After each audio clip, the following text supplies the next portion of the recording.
Hi BC, it's Rob here with another video, and this is a contest entry for Alex Spins Vinyl. Alex has reached over 200 subscribers, so he's running a contest. So I thought I'd jump in. 5 good questions, get your teeth into. Alex is, I think he's in his mid-20s. I think he might be a similar age to my son. My son's called Alex as well. I think if you think about being someone who's in his mid-20s and you've got 50, 60 years of music to catch up on, really, depending on your parents, if your parents influence you on your music. But I mean, when I was sort of in my late teens, I had sort of 20 years of music to kind of catch up on. But when I watch Alex's videos, he's very much into his hip-hop. But he picks up a variety of music. He goes to quite a lot of gigs as well.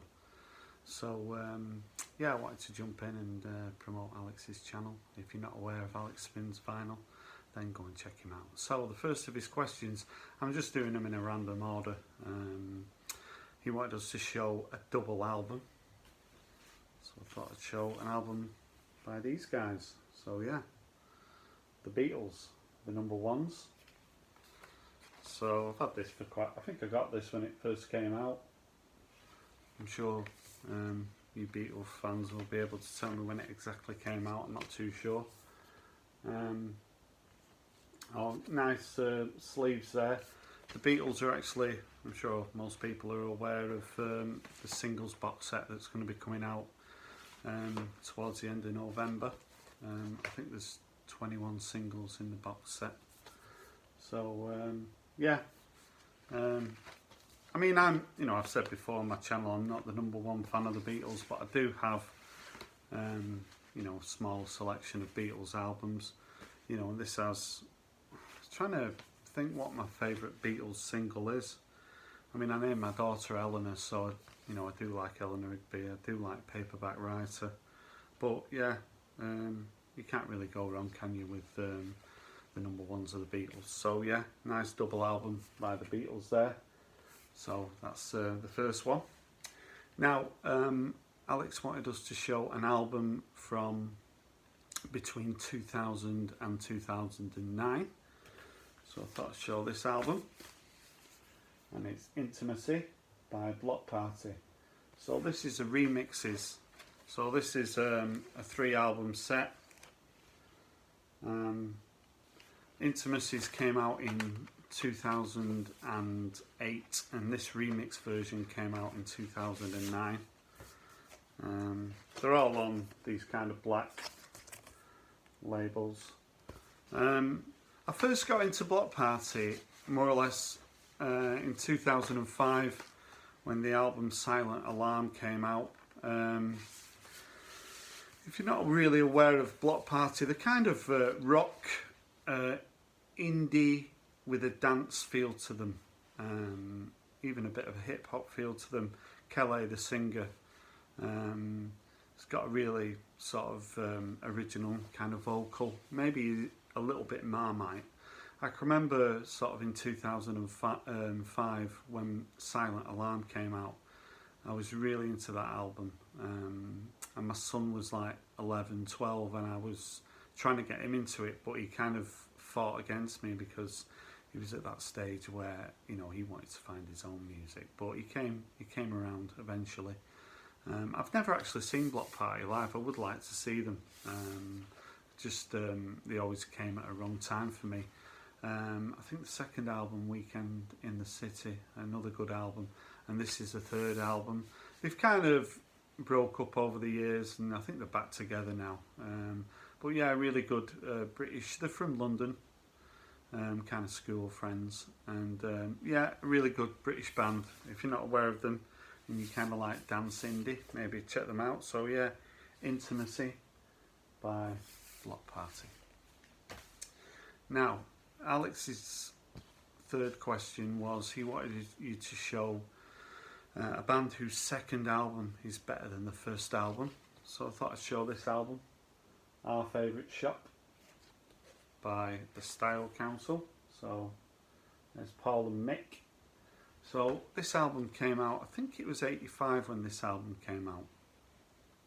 And it followed up Cafe Bleu, which was a real shock to the system as a Paul Weller fan. I mean, when the Jam broke up in 82, the Sound Council brought out singles quite quickly. Speak Like a Child came out, I think it was in the March, and you won't get a more catchy, infectious soul pop song than that. It's an absolute gem. They released Money Go Round, which was more of a funk track, but I really liked it. And then the summer of 83 was all about Long Hot Summer. It was a long hot summer, and Long Hot Summer is a great song. Still play it on the radio now as soon as the sun comes out in Manchester, which isn't very often. You can always hear Long Hot Summer. They released Solid Bond in Your Heart, which was going to be the Jam's final single. So, you know, as an outsider looking in, you were thinking the first album was going to be full of sort of commercial sounding music, and it wasn't. It had 6 instrumentals on it, Dropping Bombs on the White House. It had a bit of rap on it. Paul Weller only sung on a couple of tracks. Tracy Thorn was singing on the album from Everything But the Girl. So although I wasn't a massive fan of that album, I mean, I think a lot of Jam fans man the lifeboats when that one came out. I was reaching for my life jacket, but I hung in there. And they released a few more singles, Shout to the Top, Walls Come Tumbling Down, and they released this album, and this album is an absolute gem. One of my favourite albums from the 1980s. Started off with a Man of Great Promise, which is a great song, Boy Who Cried Wolf, a track called Luck, which is a really catchy one. But this kind of, in 1985, the UK, we just sort of come out of the miners' strike, and there was a lot of division in the country, a little bit like it is now with Brexit. And you know, you've got one side supporting Margaret Thatcher, and the other side sort of absolutely despising her, and that was kind of the side I was on. And there's quite a few songs on this album that kind of portrays what the UK was like. Homebreakers, which is the first track on side 1, which sort of charts unemployment and the sort of despair of trying to find a job and maybe being homeless. Come to Milton Keynes is on this album, which again sort of sticks a little bit 2 fingers up at sort of the new towns that were springing up in the UK in the 70s, you know, a little bit lifeless, soulless. But from front to back, a couple of exceptions, but this is a real strong album, so certainly better than Cafe Bleu. So yeah, our favourite shot by the Style Council. Now, Alex wanted to shake it up a little bit. He wanted us to talk about 2 films, so yeah, I didn't mind doing that. So I wanted you to just pick 2 films out and talk about them. So I thought I'd talk about this film. It's called The Walk. Now this film is, I think it's, I haven't done my research fully, maybe it's about 3 years old. And it's about a guy who walked on a tightrope between the Twin Towers. So when the Twin Towers were built, before they were actually opened, this French guy who sort of had a dream to walk between the 2 towers on a tightrope, and you know, the fact that it's a true story, you know, it takes your breath away what he actually did. You know, he managed to do it successfully, and it's a really good film. Ben Kingsley's in it, and quite a few other sort of B-list sort of actors, but it's a really good film, charting all the detail that had to go into performing that. It wasn't an easy thing to do, to make the way up the Twin Towers and set up the tightrope between the 2 buildings, and as you can imagine, the police and the authorities were not happy about him doing that. But yeah, a really good film called The Walk. Now Curtis seems to be wanting to be on Alex's video, and it's actually raining outside in Manchester, so Curtis is very, very wet, and for some reason he's meowing. So I'll just show Curtis. There he is. I've had him 7 years, and he's always hungry. You might be able to hear him meowing in the background. Now, here's another film I wanted to show, and it's called Wild Tales. So this is an Argentinian film, and it's the largest grossing Argentinian film ever. Oscar nominated, BAFTA winning. And this is a little bit like Tales of the Unexpected. If you're aware of Roald Dahl's TV show. So there's 6 stories, 6 deadly stories of revenge, it says. And the film actually starts with people getting on an aircraft. So people are sitting on the aircraft, and the aircraft takes off, kind of a normal sized jet plane, quite a decent sized plane. And 2 people get into a conversation, and they realise that they actually have a mutual friend, and somebody overhears them, and they know this person, and everybody on that plane knows this certain person, and that certain person is actually flying the aircraft. And yeah, it doesn't end well. So yeah, that gives you kind of a taste. There's also one of the 6 stories revolves around, if you know the film Duel, I think it was Steven Spielberg's first movie, about a guy in a car being chased by a lorry truck.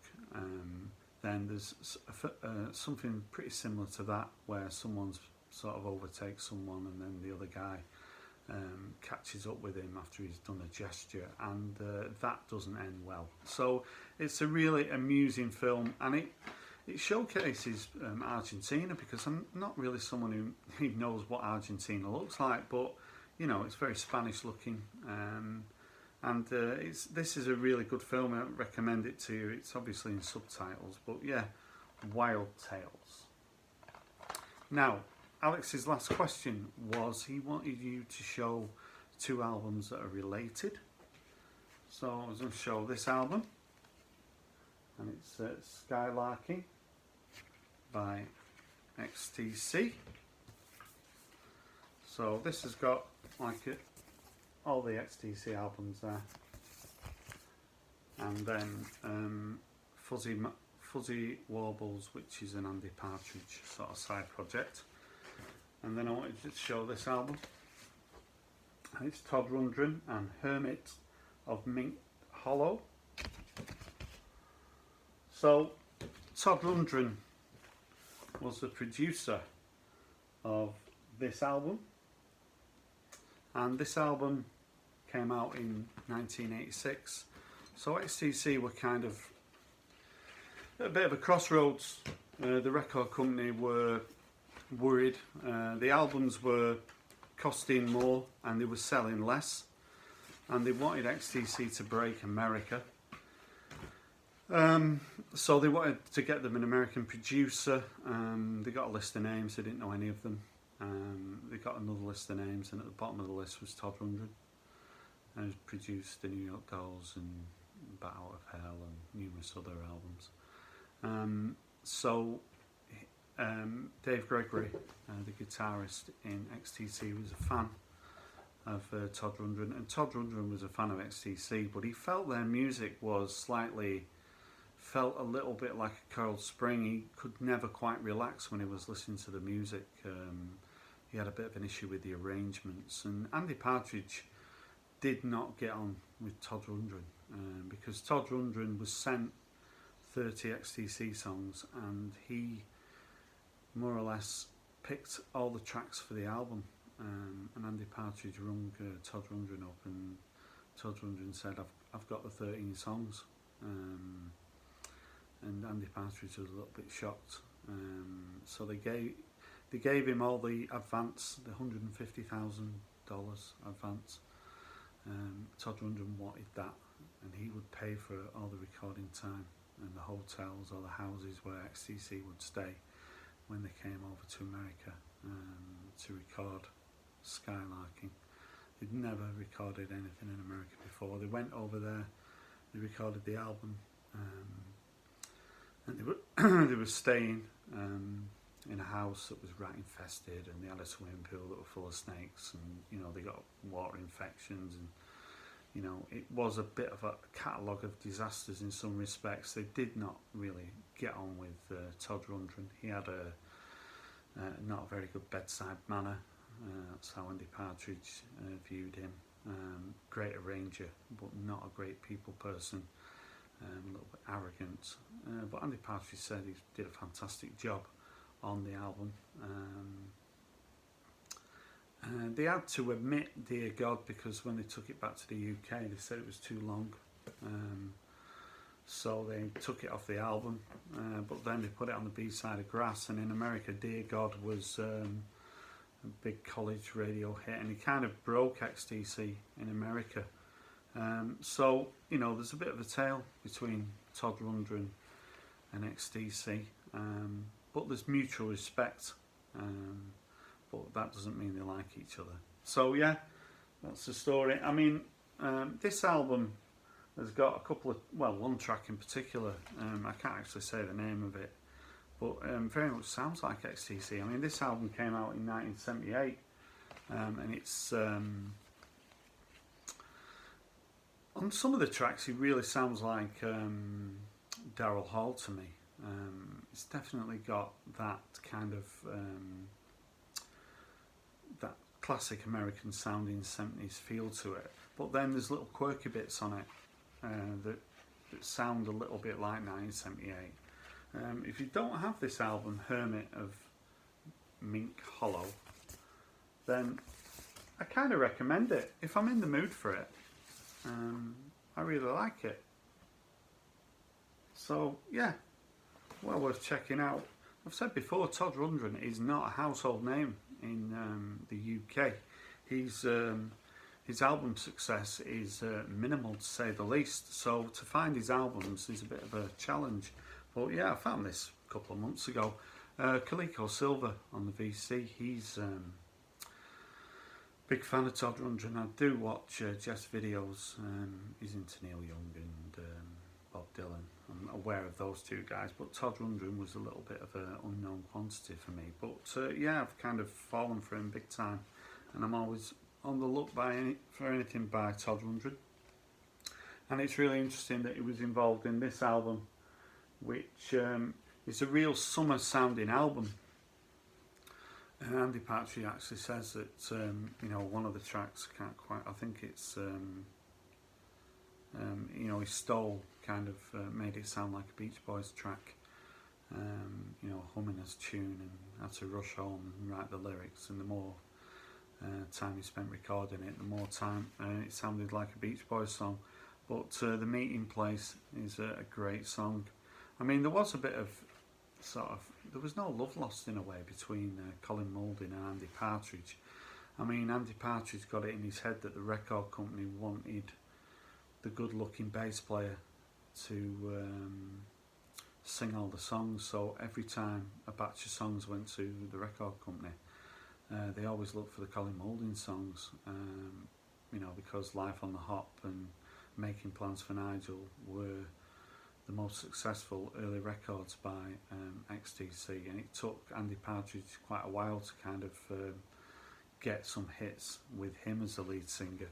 They tried writing songs together, but it never quite worked. I think Andy Partridge said he was more of a lyric man, and Colin Moulding was more about the melody. So yeah, XTC, they always seem to get a mention on every video I do, and so do the Style Council or Paul Weller, but it's just the way it is. So yeah, that's my entry into Alex Spins Vinyl. Like I say, he's about 212 subscribers now, so if you're not aware of Alex, it's always nice to encourage young people who are in the VC. I always try and watch his videos, don't always comment, but yeah, he's a really nice guy, and he deserves our support. So thanks for watching this video. Have a great weekend, and bye for now.